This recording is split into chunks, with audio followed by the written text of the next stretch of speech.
We are live, brother. Folks, what is up, and welcome back to the Vol Talk podcast. As always, you are here with myself, Blake, and my brother Austin, and we are here to talk all things volunteer sports.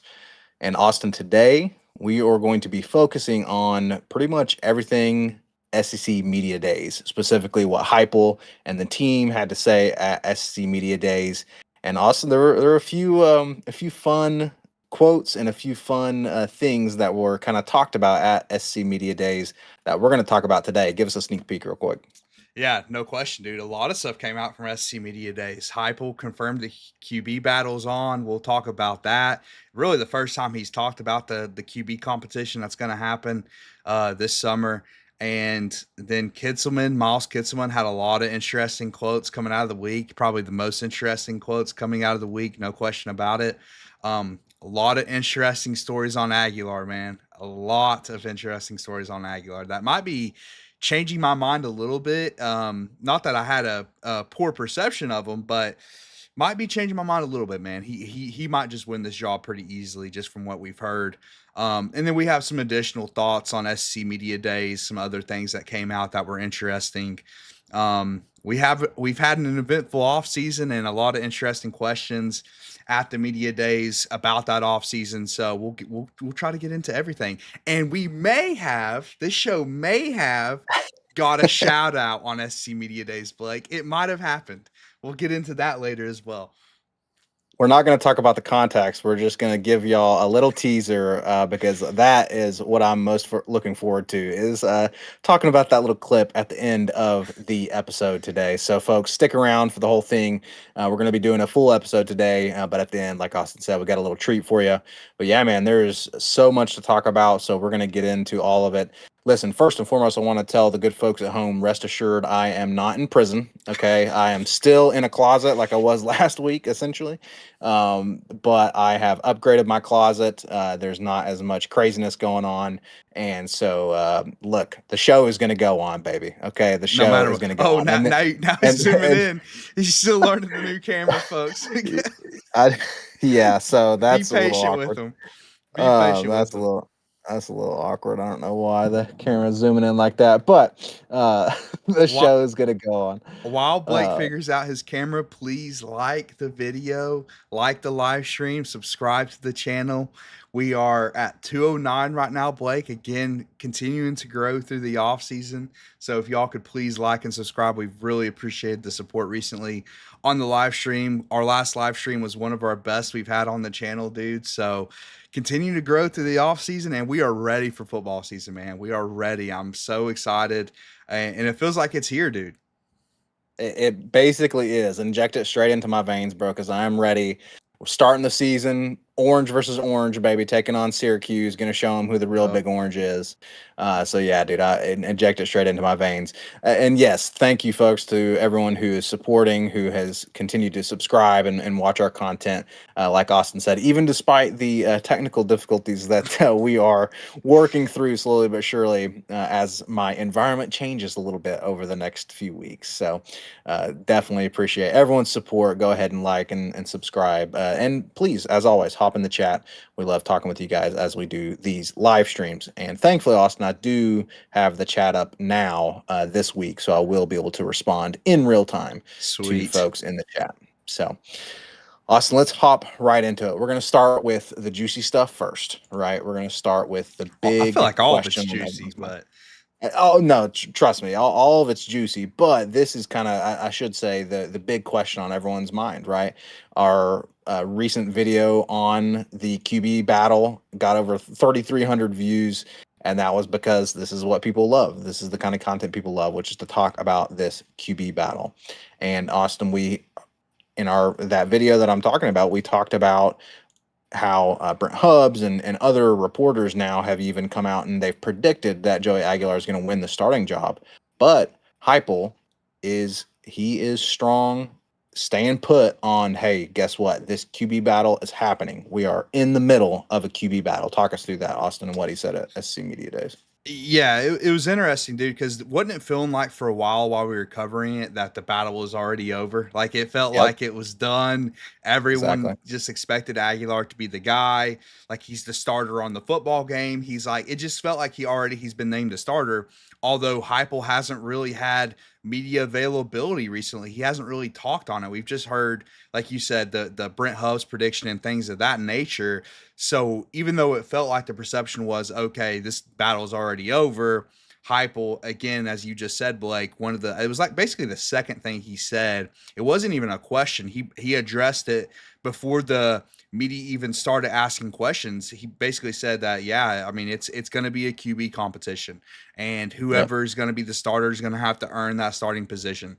I have a quote here. He said, "Once someone earns the opportunity, they will be named a starter." So basically, he's coming out and saying that, hey, he doesn't feel like someone's earned the opportunity yet. Like they're going to have to go out there and show it on the practice field. Which is, we always expected it, Blake, to be a battle Right. and a competition, because that's just how these things are handled. But the confirming it is important because at the end of the day, we still technically had that de facto trade for Aguilar with UCLA. We're paying him over $1 million in NIL. So I think there was an assumption from some fans that, okay, he's just a starter. But our head coach coming out and saying otherwise is important. And it's also interesting, Blake, that he actually noted that it's all three guys are in the competition. It's not just Right. Merklinger and Aguilar. It's also George McIntyre, which I found very interesting and notable because I've always kind of just assumed it's a two QB battle competition. But hey, McIntyre was a 5-star at some point before getting demoted once he committed to the Vols. That's a classic. You can just go ahead and guarantee if a 5-star commits to the Vols, get ready for a demotion to a 4-star. That's just the reality of things. Happened recently with Faison Brandon, which is hilarious. He's still 24/7's number one rated quarterback.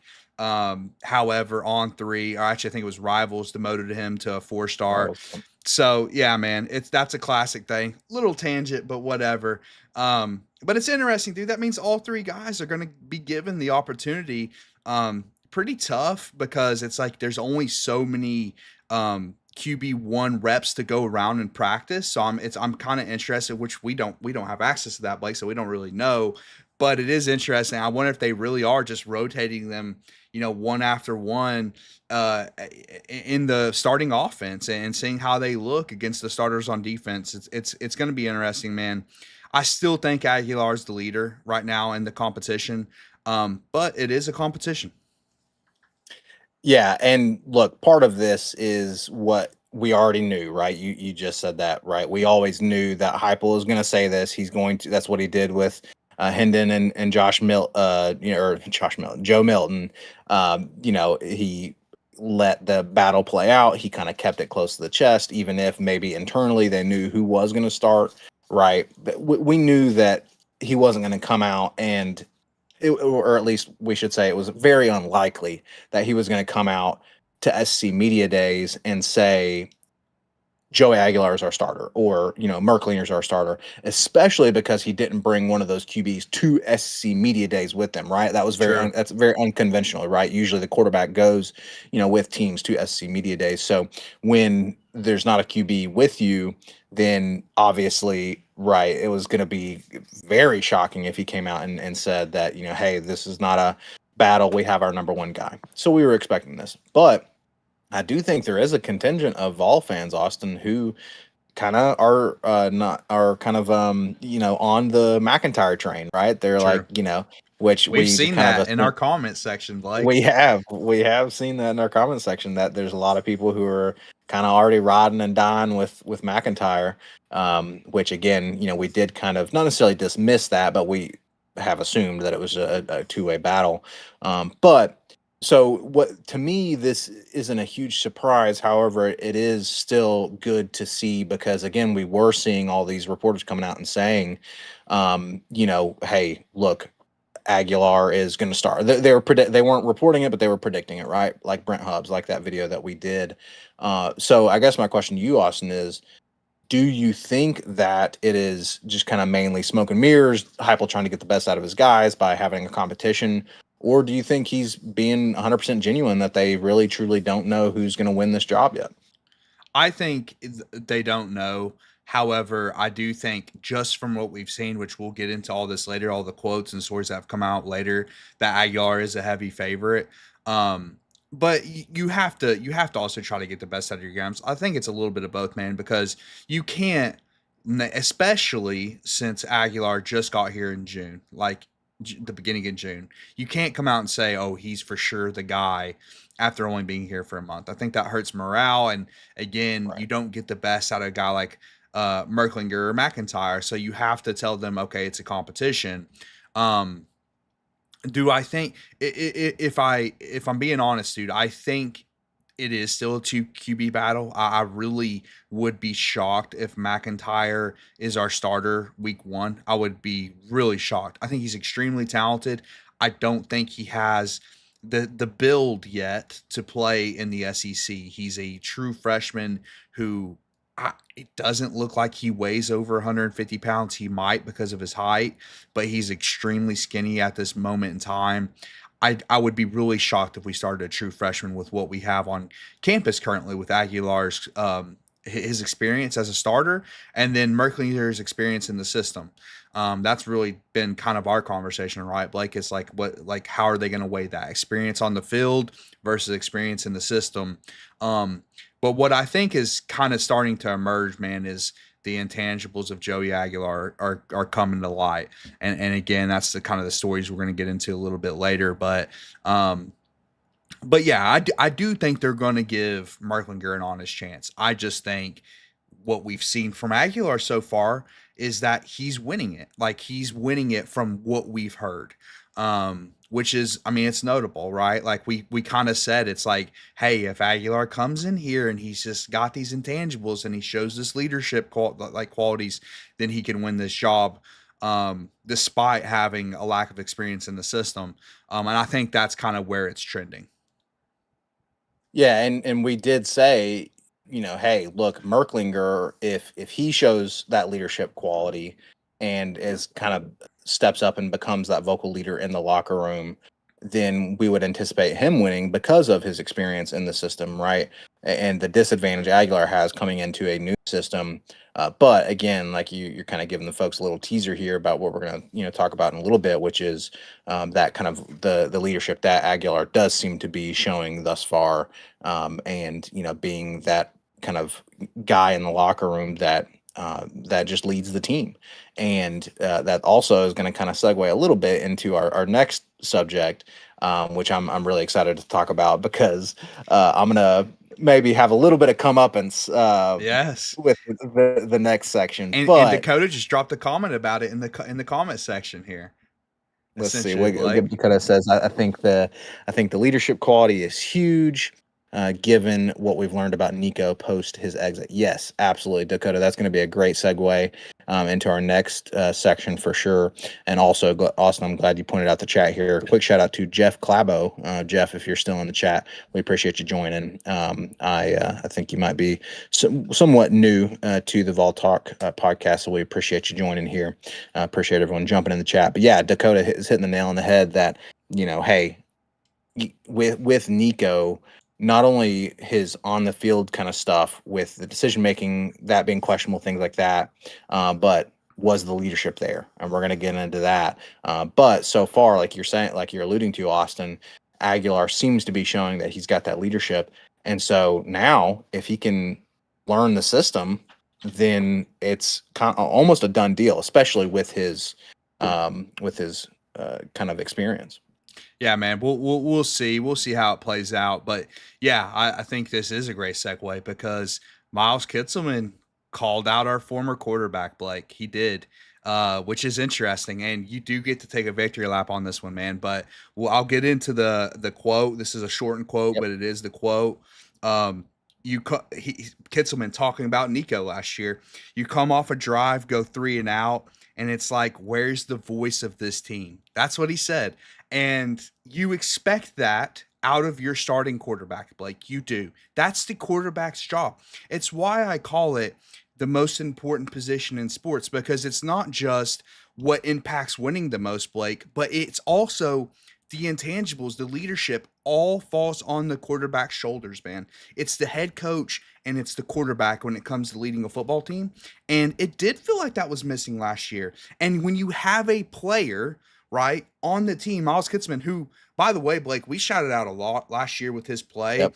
With his limited opportunities in this offense, was a really, really good player, a really important piece. And I think it's going to be an extremely important piece this year. When you have him saying, outright saying at SC Media Days, like not just like, imagine what he's saying privately, Blake. Imagine what he's Yep. saying not around the media with other players on the team. Um, he's essentially saying there was no voice of this team last year. We were looking for it and it just wasn't there. That's interesting, man. Very interesting. That is definitely huge and is so, and yeah, maybe juicy was not the right word for the first section because I do think this is probably the juiciest section. I think the QB battles is top on everyone's mind, but yeah, and look, I don't want. I hope that the team can move past the whole situation with Nico, right, and look to the future, right. I don't want them to dwell on that situation. However, this does confirm kind of what we thought and what I thought specifically. So I'm going to go ahead and take my victory lap, Austin. I said this last year. I said, hey, look, it was, I'll always remember it. It was one specific vol walk. And I don't remember, and I don't know if we talked about it on the podcast, but I know you and I talked about it privately, where people were talking about Nico's aura, right? Or the aura, I should say. This idea of aura, and he was coming down the vol walk, and people were saying he had this aura about him. And I looked at it and I was like, wait a minute, time out. He's got his head down. He's got his head down. He's quiet. He's not engaging with fans. He's just looking down and he's got his shoulders kind of hunched in, and he's just, walking. That's our aura. Are you kidding me? I was like, no, this guy is not. He seems shy. He seems like he's not a vocal leader, and it doesn't seem like he is the kind of guy who can rally a team behind him. And to me, Kitselman coming out and saying this, I mean, that's exactly what he's saying. Hey, Nico wasn't vocal enough. Right now, sometimes, listen, I believe there is such a thing as too much emotion, too much passion, right? And being too, you have to be headed to some degree, right? But there's a difference between being level headed and being even keeled and being able to keep your composure, and then not being a vocal leader, right? And Kitselman staying straight up that Nico just didn't have that. I agree that as a quarterback, especially, you have to keep your composure, but you can keep your composure and be a vocal leader, by the way. It doesn't have to be, you Yep. don't have to be Ray Lewis. Like, you want that out of your defensive players. I disagree with you unless if you're talking about defensive players, because it's like, I want Yep. all the passion from the defensive players. But when Yes. you're talking about the quarterback, yeah, you can keep your composure and you can stay calm and be a leader while being vocal about it. Like, you can do those things, can go hand in hand, and they should go hand in hand. Kitselman's basically saying it just wasn't like, we heard nothing, right? We heard nothing. We Right. just heard the quarterback go to the sidelines and sulk. That's what I'm seeing. And it's just insane for him to come out and say this, because we always had that like feeling, right, Blake, and especially you calling it out with Nico putting his head down, being shy, not actually being vocal. But a player who's a leader on this team, who they took to SEC Media Days, like they took Kitselman to SEC Media Days, right? And so that means they trust in what he's going to say. And so it sounds like to me, if you trust like what he's going to say, he's a team captain, then you're good with him coming out and saying something like this. Like, you're fine with that. Like the coaches know his kind of personality and know it's very likely that he's going to be asked about Nico, and it's very likely he's going to call out his leadership. It's like, that means it's like, it's almost like he's a voice of the coaches, a coaching staff who's very coach speak, right? Like Heupel keeps it close to his chest. He doesn't give us a lot, but he let his player do it, right? He let his player Yep. come out and be the voice of this team. It's very notable, man, especially considering, and Vols fans watching this know this. There were points in our season last year where we made the playoffs, where we went 10-2, where we beat Alabama and Florida, that the offense was the worst it's been under Josh Heupel. I mean, the Yep. absolute rock bottom worst it's been. 3 straight first halves of not scoring a point, Blake. That happened last year in a 3-game stretch where we won two of those games. Now we lost one of them in Arkansas, but we won two of the games. Or maybe maybe we won all three. But at the end of the day, dude, the point is that it's like this was a good team last year that at points had the worst Heupel led offense. Like, and I mean that's very notable, man. And again, how much of that lands on Nico? How many of those drives were the linemen and the tight ends and the receivers looking for a vocal leader on the sidelines to be like, hey guys, it's all good. We got this. Let's keep going. And they just never got it. It's interesting, dude. It's very interesting to see how these things, because Blake, I've always said this, man. Intangibles mean so much in this game of Yeah, football. It means absolutely. so much. And like, I'm a guy who likes to look at analytical things and player grades from things like PFF and stuff like that. But you cannot undersell the intangibles of this game. So a thing like this could be a difference in our offense taking a massive step this year. It really could be the difference. Um, so I'm interested to see if it is, right. And this is why, which I don't know how much more you have to say about this, but this is to me a good segue into what I think The next Aguilar will change.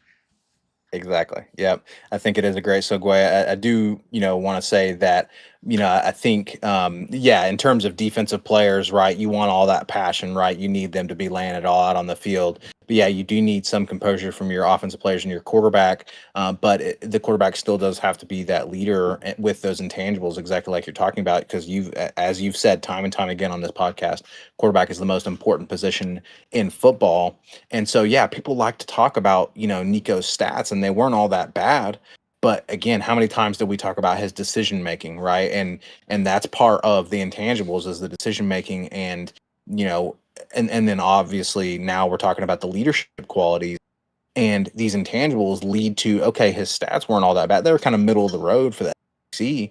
But then all of a sudden you think about, okay, well, what is the quarterback supposed to do? The quarterback's supposed to lead the offense. And as you just said, we had our worst offense under Heupel in a lot of games last year. In a lot of ways, in general, last year we had our worst, our kind of slowest, least prolific offense under Heupel. And so, yeah, how much of it does come down to the quarterback position and the lack of leadership. But the flip side of that is the segue to the next subject, right? So Nico had a lack of leadership. Kitselman calls him out, says, hey, there wasn't a vocal leader on the offense to kind of, in those situations. But now we're starting to see glimpses of Aguilar and what we were talking about just a minute ago in the first section of, hey, maybe Aguilar is that guy. And maybe this is why he's going to win this QB battle, because he does have these intangible leadership qualities. Austin, talk us through that.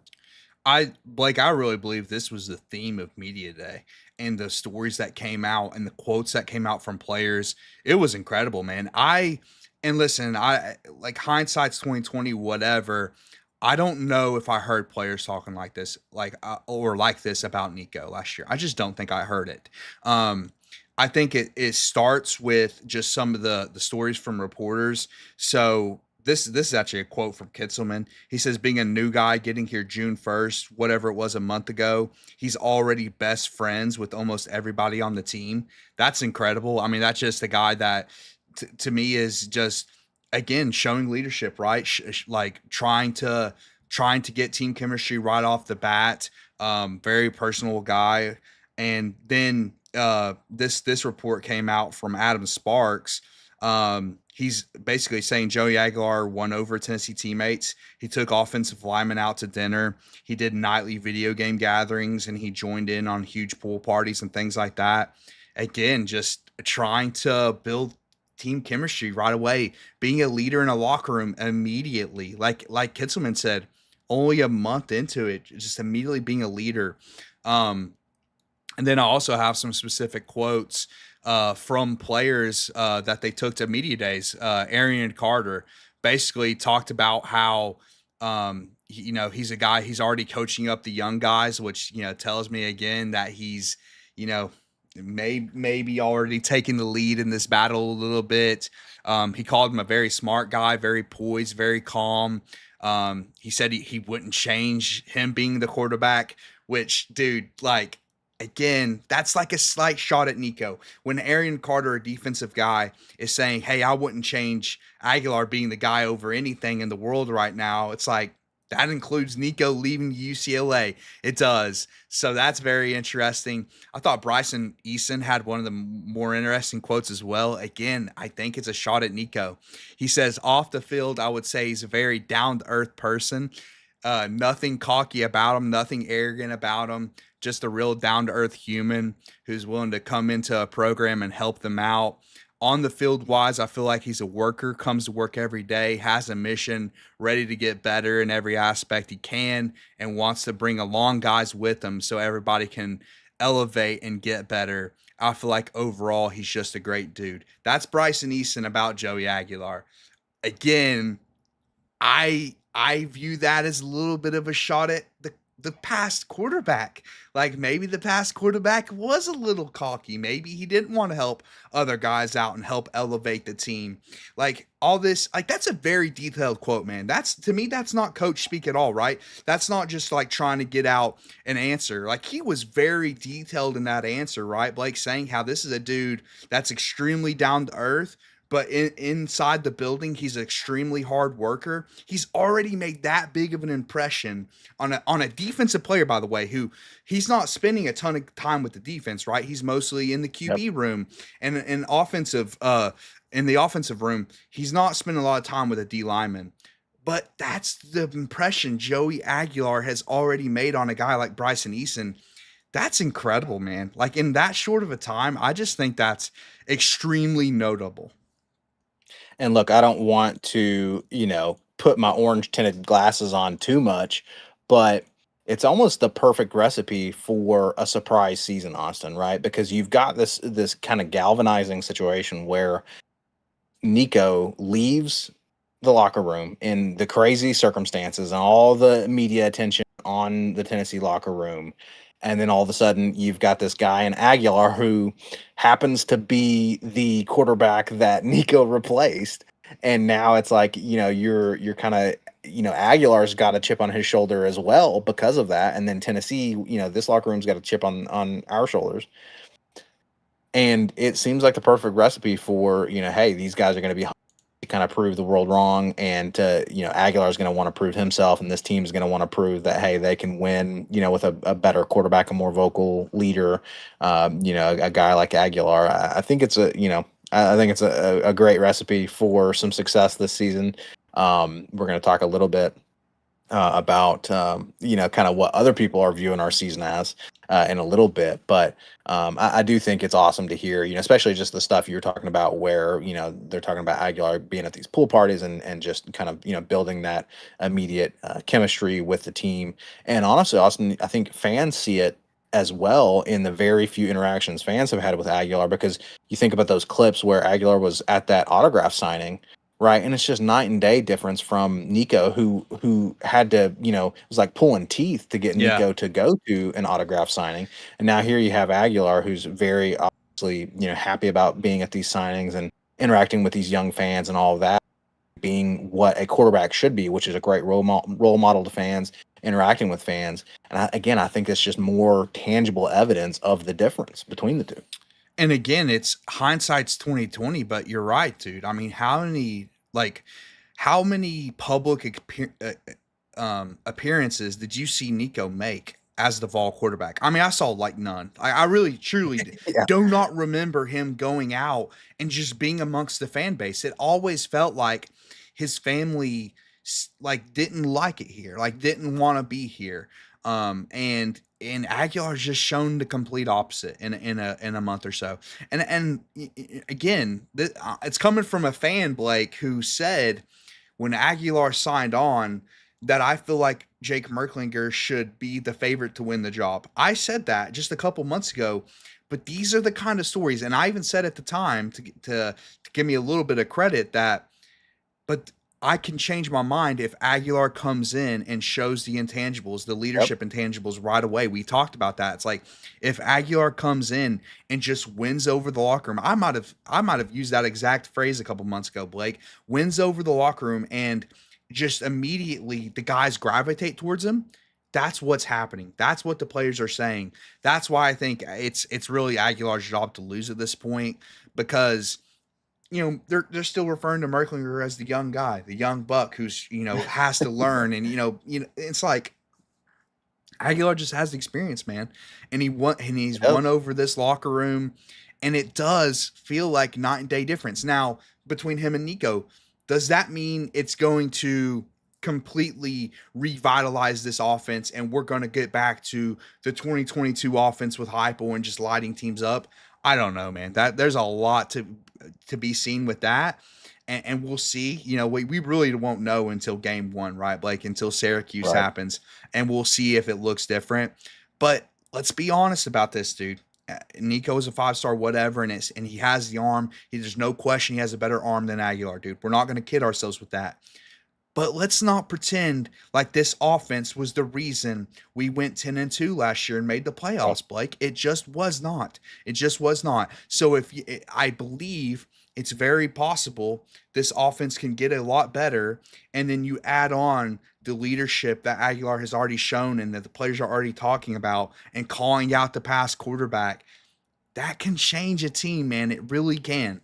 So it's I- I'm interesting. telling I'm telling you, it's a recipe for possible success. I really do believe that because people forget. I mean, we just kind of glance over the fact that hey, Hendon Hooker wasn't a very high or highly touted, talent at quarterback when he transferred to UT or coming out of high school. If I'm not mistaken, he was a 3-star coming out of high school. Coming into the He collegiate was. level, and so Heupel has done this before with these quarterbacks. If the quarterback can grasp and take advantage of the QB friendly offense that Heupel has and make good decisions and kind of take the coaching that we've seen, it's absolutely possible that Aguilar can really really succeed just in terms of on the field, because again, like we're talking about, the off the field stuff, the intangible stuff seems to be there, right? And so, like you said, I think you made a great point. Hey, we're not kidding ourselves in terms of the kind of tangible qualities of the arm strength and things like that, and maybe even the mobility at quarterback, right? And Nico might end up being a better mobile quarterback as well than Aguilar. These kind of things, but man, like you said, it could have gotten worse last year in terms of offense, but also it's not like again, it's not like it was out of blowing teams out of the water with our offense. Yeah, So and it wasn't Nico driven when it had success. It was Dylan Sampson exactly, it was driven. Dylan Sampson. And Yeah, and exactly. yeah, and that's going to be a huge loss. We haven't really talked about the running back position a lot this offseason. It's obviously going to be huge replacing D-Samp, and we'll definitely talk about it when it comes to the season preview. Don't we'll talk about position by position just like we did last year, Blake. But yeah, man, it's just it to me. It does feel like we're trending towards okay. We could have upgraded at quarterback. We could have because Possible. it's very possible. And again, it comes down to okay, like everyone just wants to look at okay, how talented is a quarterback? What's again, like you're saying, what's the tangible qualities of a quarterback? And just if you just look at him throw in the backyard, you're definitely going to take Nico over Aguilar. There's no question about that. But there's so much more to the position. There's so much more to that position. And so from every other aspect, it seems like Aguilar is going to be a huge upgrade. And to your point, Blake, and a point we've made all offseason, Heupel's offense is QB friendly. So if you can take away those turnovers that Aguilar struggles with, then all of a sudden, I do feel like this offense is going to be a lot more productive next year. Absolutely. I definitely agree. And Dakota, shout out to Dakota here in the chat. Dakota says the human element of the sports or of the sport gets overlooked a lot. I know we all love the data that helps decision making and evaluations, but the human element is very underrated. No And question. he's hitting the nail on the head. Exactly what we're talking about here, right? Is if because the players seem to be confirming that human element was missing with Nico, right? And so, okay, maybe it's a slight downgrade. Maybe I'm not going to make prejudgments, but it's possible that it's going to be a downgrade just purely in terms of stats from your quarterback, but those intangibles, that human element, like Dakota's talking about, like we're talking about, could absolutely be the difference maker. And So it is going to be interesting, man. We're gonna see once the season starts. And kind of like you've been saying, Blake, the comparison to Hendon, I think the comparison to Hendon is Hendon versus Joe Milton. Now, Joe Milton is a VFL, and he, I mean, he ran the offense better than Nico did last year. Like Joe Milton, he's shown a lot of talent in the NFL. So this is not a slight to Joe Milton, but I think every Vol fan and every objective analyst would agree Hendon Hooker was a lot better. Like that's just a reality. But if you take them in the backyard, Blake, who you gonna pick? It's obvious. You pick Joe Milton over anyone on The the guy damn who planet in the who backyard can freaking launch at it's 100 yards. I mean, exactly like you could literally compare him to Josh Allen, and you still might take Joe Milton because of the arm strength and the athleticism. So it's just not always about that. It's just not. And that's why you have 5 stars that fail. We always talk about what makes a 5-star, Blake. It is the tangibles of the player. It's the size, it's the arm strength, it's the athleticism. Sometimes those things fail, especially at QB when it's a lot of times about intangibles. And I think I'm excited, man. And I'm again. I think we're level-headed Vols fans, Blake. On this podcast, we've always kept expectations in check. But it excites me when you even have defensive players like Bryson Eason and Arian Carter coming out and talking up Aguilar's leadership qualities and how he's a down to earth guy. And I just got to thank Bryson Eason is calling out Nico a little bit there, man, because like it did feel like there was a cockiness to Nico and that, like just like entitlement of being a 5-star and, expecting these things, expecting to be the starter and never really actually earning it and showing like that ability that he had. So I'm excited, man. I'm excited. And I guess I'm on the Aguilar train, man. I'm on Joey Aguilar QB1 train. all aboard, baby, all aboard. Inject it straight into our veins because football season is right around the corner, brother. We are actually, I think, just over a month out. So from game one. So, man, yeah, it's just the excitement's going to ramp up, over these next few weeks as we head into the season. And obviously, we're Vols fans. We're going to have those orange tinted glasses on. But there is a lot of objective evidence to kind of be excited about from SC Media Days and all these quotes coming from these players about Aguilar for sure. So we're going to keep a pulse on it, folks. Again, shout out to everyone who has joined in the chat so far. Austin, want to take a quick second to say again, please, if you haven't already, if you're new to the Vol Talk podcast, go ahead and subscribe. We've been growing quite a bit lately, so we really appreciate that. Give us a like on the video, and again, jump in the chat. Or if you're watching after the fact or watching on Spotify after the fact, after the live stream, please drop us a comment. We would really appreciate it. Helps the algorithm. So And shout out to the thank you all for that. Spotify listeners. We see Yeah. y'all. We appreciate y'all. Spotify's growing slowly but surely. I think we're if we haven't hit it, we're close to 50 followers on Spotify. So shout out to the Spotify listeners. Hey, the Spotify listeners, they're the dedicated ones, right? Because they're the ones listening in the car on the way to work. Okay, so listening to our, or maybe they're the ones who are like, we don't want to see their ugly mugs. We want to just hear them talk about Vol football. Regardless, whatever it is, we We appreciate the appreciate support on y'all no matter Spotify. what. We appreciate the support on Spotify, and if you haven't already, if you're watching on YouTube, definitely go ahead and go follow us on Spotify as well, so you can again listen to these episodes other than just on YouTube. Austin, let's now transition into, we're going to just kind of talk about a couple odds and ends. I'm really antsy. I'm excited to get to this final segment about this clip that you found. Let's not rush into it, brother. I don't want to rush into it. I don't want to rush into it, but I am excited to get to it. But first, Austin, I think we're going to kind of just talk about some other miscellaneous things that came from SC Media Days, right? So we've talked mostly about the QB situation. We've talked about Kitselman calling out Nico and his lack of leadership. We've talked about Aguilar potentially winning over the locker room. But at the end of the day, Josh Heupel has said this is going to be a battle, so we're going to keep a pulse on that. But there are other good things to talk about coming from SC Media Day with the Vols. So Austin, walk us through kind of those highlights. I wanted to talk about Jermon McCoy a little bit.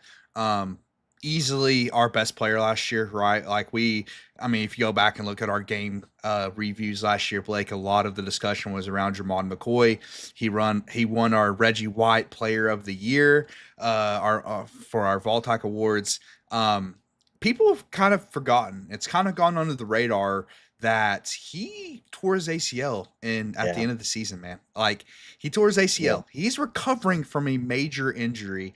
And I just kind of wanted to bring that to light because Dakota and I had a good discussion on that off the show, and he's getting a lot of hype, and he deserves it because again he locked down Ryan Williams after Ryan Williams had all that hype and was a big reason we won that Alabama game. Um, had that amazing interception in the end zone that stopped a touchdown. Incredible season last year, and probably my favorite player on the team last year to watch. He was mhm, absolutely incredible coming out of the transfer portal. Really good addition. But I have to. I feel like it's my obligation to again remind people he's coming off a major ACL tear. He's still recovering from that. Probably won't even be ready week one. Somebody asked Josh Heupel about it at SC Media Days, and he basically didn't have an update. And when he says he doesn't have an update, if he was healthy, he would have an update. So kind of read between the lines there, people. If he was already practicing at 100%, we would know about it. So that means he's not practicing at 100%. He's likely not going to be ready game one, which is notable. And I also have to bring to people's attention. Dakota kind of mentioned earlier that we both like to look at data and kind of make that a part of our an analysis when we're talking about football. Well, one of the most important data points in football that the cornerback position, Blake, is volatile year to year. It's a very mhm. volatile position. Um, We've seen that with our own corners. Hayden a couple years ago was really bad one year, and then his final year here, he was really, really good before he got hurt against South Carolina. So that's a guy that just kind of shows that cornerback is it's not a perfect like linear progression. It's like one year can be really good, the next year can be a down year.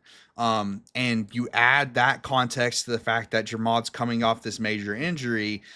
I just want to say that let's show him some grace this year if he's not as good as last year. Like he's coming off this major injury. Corner's a really hard position to play. So I would be really surprised if he gets better. Like and a lot of people expect it's like, well, he's has another year of experience, like another year in the system, he should be better. It's like, well, he's playing a position that requires a lot of hip movement, a lot of knee movement, ACL tear, which again, its ACL tear is not as big of a deal as it used to be, Blake, but it's still a major injury. And he plays a position that's really hard to get better year after year, or at least keep the same level of play. So there's a lot of hype for him this offseason, which is deserved. But I guess I'm putting a wet blanket on a little bit because I'm like, listen, people, it's a very hard position and a major injury. So that came out of media days, and I thought I should touch on that a little bit.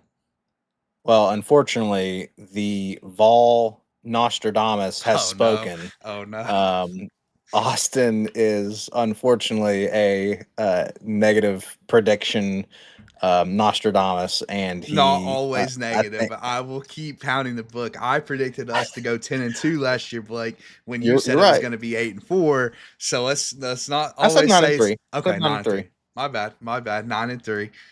But all I'm saying is, unfortunately, it looks like Jermod McCoy is not having that great of a season this season. I didn't say that. Confirmed That here on wasn't an Ball Talk. official prediction. I'm saying let's kind of No, I know. prepare ourselves Yeah, for a potential, like, not a bad season, but not as good as last year because he was phenomenal yeah, last year. yeah, exactly. You know, it's going to be tough to come off injury and have the kind of I mean, literally the All American season that he had Yeah, last year, exactly. right? Exactly. And so, yeah, tampering expectations, but it's important to note exactly like you just talked about. He's looks like he's not going to be ready game one, and he may not be for a few games. Exactly. Yeah, Which that's is also notable. Like if he's not out there, he well, can't play. Like he's not gonna be well, as good. exactly. Well, and it's notable too, Austin, because a lot of people are maybe not prepared or don't realize that Georgia Very comes early this early year. this season. Very What is early. it? Is it week Game 3 or 3. 4? I believe Game it's 3. game That's 3. yeah, yeah. I believe it's game 3. Our first SC game, if I'm not mistaken. Um, I'll confirm that real and so quick.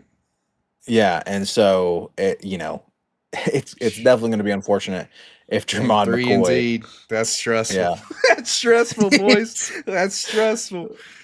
Oh it's going to no. be stressful if we don't have our best quarterback, our best defensive player probably on the field. So we will be hoping and praying that Jermod McCoy He's ready by recovers game 3, brother. He by needs to be game ready 3. by game 3. Look, we can probably get by Syracuse. We can probably make it through week 1, but man, we're going to need him come week 3 No and Georgia question. coming to town. So. Austin, there's some other stuff as well that we wanted to touch on with SC Media Days. If you're good with it, we'll hop to the poll at SC Media Days, where essentially Tennessee was picked to finish ninth in the SEC at SC Media Days. So, if I'm not mistaken, I don't know what this poll was. Maybe coaches and players, or was it media It's just members? media, SEC media. Just media. Okay. Okay. So it's SC Media. And it was notable because I think I saw that there was one vote for us to finish first in the SEC, if I'm not mistaken. You would think However, we would in have a general, vote for that, Blake. yeah, well, Is yeah, Vol exactly. when's Vol Talk getting their vote? Well, we're gonna be talking about that in my what I'm giddy about talking about this You're next section itching coming to up. get to it. I'm itching to get to it, but yeah, I think our vote will be coming soon. But man, the consensus was they picked us to finish ninth, and that's which is the bottom half of the SC. It is. Austin, I think that's again, I think people are really they look at the Nico situation and all they see is a headline of you've got a 5-star quarterback who left your program high and dry, and now you've got a quarterback who is not as talented on paper, and they say, oh, Tennessee's doomed. And Yeah. and I think I feel like it shows the media's lack of knowledge on these things because, like you talked about earlier, our offense was not the reason we went 10-2 last year. Now, granted, we did also lose a lot of key defensive pieces, right? But the point is that people just look at the headlines and then they pick us ninth. I think that's crazy. Yeah, I mean, I honestly don't know if it's that crazy. I will say it was a little low to me. There's just a lot of good teams in the SEC. I'm not convinced A&M is going to be better. That's a team that finished ahead of us. That's kind of interesting. But it wasn't. We weren't that far behind A&M. Like the one thing that irritates me is Alabama. We're going to have to see it from Alabama. Like they're finished to pick third. Their quarterback, their starting projected quarterback, Blake, got benched against UCF. I think Alabama fans have literally just have amnesia about that. Your quarterback got benched against UCF. Or it was USF, excuse me. It wasn't even the good Florida school. It was USF, South Florida. Like, please remember this, Alabama fans. Your quarterback got benched against South Florida. Nick Saban benched him. He's the projected starter. Good luck with that, Alabama. I will be surprised if they finish third. Let me just say that. There's a lot of unproven. The thing to me, Blake, is I'm looking at this list, and I will admit that I do see a lot of QBs on here that I would be worried about, like LSU, Garrett Nussmeier, really good quarterback. South Carolina, Lenore Sellers, I think he has some to prove, but he's also a really good quarterback. And then, Florida, they have Lagway. He looks really talented, although I think his hype is a bit out of control. I won't say I didn't think it was extremely disrespectful, although I think closer to sixth or so would be kind of a more accurate prediction. But let's not forget, dude, that we finished third last year in the SEC. Mm-hmm. It's interesting, dude. Like you said, there is a very good chance that this offense is more productive this year. It is. There's a good chance. Now, there's also a really good chance that our defense is less productive, right? Like we had one of the best defense we've had in years last year, especially, the start that they had and everything. They looked really, really good. Lost a couple, we lost the first round draft pick in James Pierce. We lost a second round draft pick in Omar Norman Lott. I mean, there was some really good talent that we lost off this defense. However, I don't know if the defense is going to take as big of a step back as people are expecting, just because I think our secondary, like, we talked about the secondary a lot last year, Blake. We talked to like how good they were and how unexpected that was. Well, and we did just get done talking about Jermod's injury. However, all those guys are coming back. Like Yep. if Jermod is healthy and all of these guys are back, it's like this secondary could be one of the best in the SEC. Also think that the defensive line is what I'm looking at. Like how Yeah. much of a step back is the defensive line going to take? I do think there's a possibility with guys like Jordan Ross, a 5-star who didn't play a lot last year on defense. He made some special teams play. He had a block punt, but he didn't play a lot on defense. Like those guys like that could really develop, and we could see, because we didn't expect the defensive line to be what it was last year, Blake, because we Right. expected it to be good, but we did not expect the depth. We didn't expect it to go 12 deep like it did last year. Guys like Omar Norman Lott broke out. Guys like Joseph's broke out, who, by the way, Joshua Joseph is back for next year. Yep. Should be one of the best players in the SEC. I actually think he got snubbed for all SEC preseason, which is kind of ridiculous to me. He should absolutely be on one of these lists because he was phenomenal last year, especially against the run. So overall, I agree with you that I think the poll is a bit disrespectful, just considering how consistent Josh Heupel has been. But we do play some of our tougher games on the road, so who knows, man? We'll get into official season predictions for us a little bit later on in the off season. However, our last topic before the very last topic that you want to talk about is what Miles Kitselman has to say, because if you look at Kitselman quote, he especially thinks this poll is disrespectful. Again, a guy who we were really impressed with last year, who they believe to take to media days and has the leadership qualities. He says, I just love how we truly do have this chip on our shoulder, that there's not a whole lot of spotlight on us right now. There's a lot of people that don't expect anything out of us. And I absolutely love that you guys, the media he's referring to, are going to look up mid-season and say Tennessee 7-0. They're doing it. So Miles Kitzman essentially says that Tennessee is going to start 7-0. And Blake, if you're looking at the schedule, that includes Georgia and Alabama on the road. To like, listen, we haven't beat Alabama on the road since God knows when. Maybe shoot, it might also be Casey Clausen. We talked about him last episode. Every last great thing Tennessee has done as a school was since Casey Clausen. And then Georgia, we know we haven't beaten Georgia since the Hail Mary, the Jawan Jennings, Dobbs Nell boot. So, like that's a pretty bold prediction coming from our tight end. However, showing a ton of confidence. It's a bold prediction, but I love it, man, because I'm all on that train right. Tinted glasses train of starting 7-0 I like and it. beating Bama and Bryant Denny. But again, ultimately, I really do think we have the recipe for.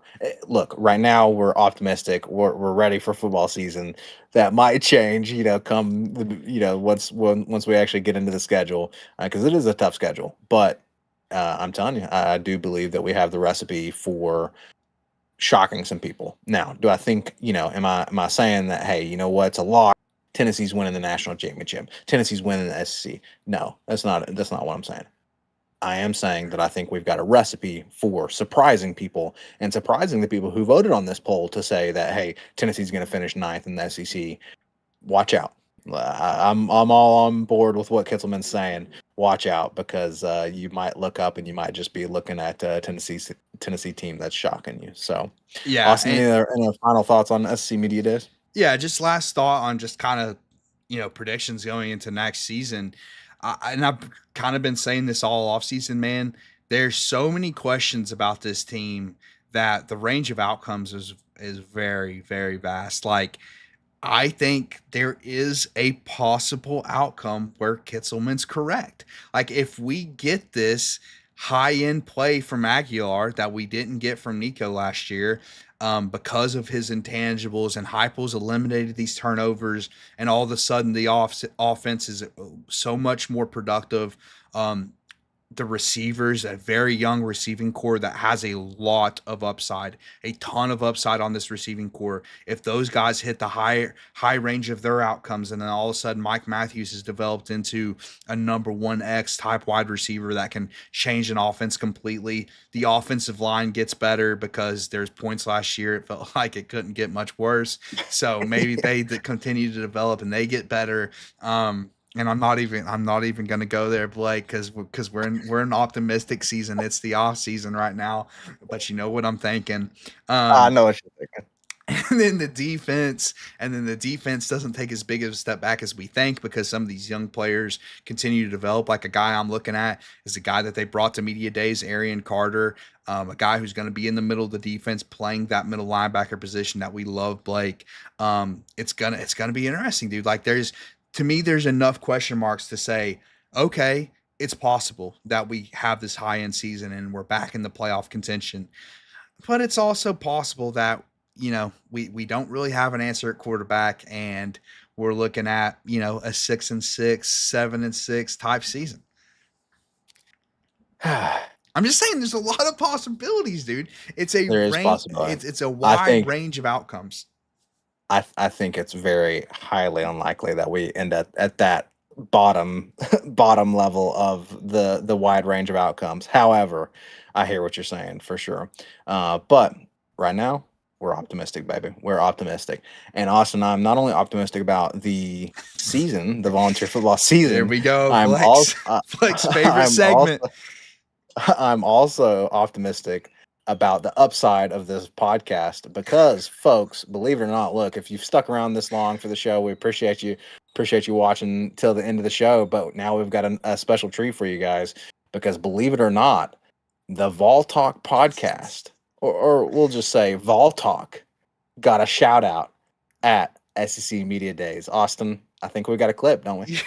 You're not wrong, but just a heads up, this may be taken out of context, but here is the clip. We'll play this clip now from SEC Media Days. I married into the Ham family from Collierville, Tennessee, so I hear Vol Talk all the time. You married up, buddy. So, I mean, the guy basically says he's hearing Vol Talk all the time. And could he be talking about this podcast? Maybe. We don't know. We don't know for sure. And then Heupel basically approves it by saying he married up, because apparently he married into a Tennessee family. Interesting, dude. Vol Talk's getting shout outs on SC Media Days. Austin, all I'm saying is, confirmed, Josh Heupel is the friend of the program. That's what that clip tells me. I don't know how you can come away with any other conclusion, dude. Perfect shout out for the Vol Talk podcast at SEC Media Day. So, folks, all I'm saying is buy the stock low, okay? Because, look, we're only at just over 200 subscribers, and we appreciate you, folks. You bought in at the ground level, but if you haven't already hit that sub button, you better do it now, because Vol Talk's going to the moon, baby. Confirmed. Josh Heupel, friend of the program, confirmed. Shout out at SC Media Days for the Vol Talk podcast. Good stuff, Austin. Austin, any other final thoughts as we wrap up here this episode? No, man. Thanks for the shout out at SC Media Days. And I'm just ready to get into football season, man. I'm ready to start getting into games. We're soon going to schedule our season preview for people so that we can start promoting that. I want that to be a big show. We're going to have special guest Dakota on, Blake hosting as always. And it's going to be fun, man. We're going to go position group by position group like we did last year, Blake. It's going to be an annual tradition, and we're going to go through and basically predict what the 2025 Vols are going to do next season. Official predictions. I'm excited about that episode. It's always a good time having Dakota on and having that conversation and doing the season preview. It's going to be interesting to talk through those official predictions. And Austin, I hope you bring your A game for your official prediction, because pretty much at this point, I'm gonna wait to go until after you make your prediction. Then I'm just gonna say whatever you say, because it's pretty much just gonna come true, whatever you say. So, but it's gonna be a good time, folks. We're gonna, like Austin said, we're gonna get that scheduled for you guys, and we'll promote it. We'll make some posts about it on YouTube. So be looking out for that. We'll let you guys know, and we'll probably shout it out in the next few episodes as well, to let you guys know when that season preview episode is going to happen. So get ready for that. But folks, it has been a fun episode. We really appreciate all your support. We appreciate you guys hanging out, jumping in the chat. Again, if you're watching after the fact, drop us a comment. Let us know what you think about all this stuff from SC Media Days, the QB battle, and your thoughts on the upcoming season. One way or another, we're looking forward to it. We're excited about it. We'll see you guys next week for our live episode on Sunday about this time next week. Until then, as always, baby, go Vols. GBO.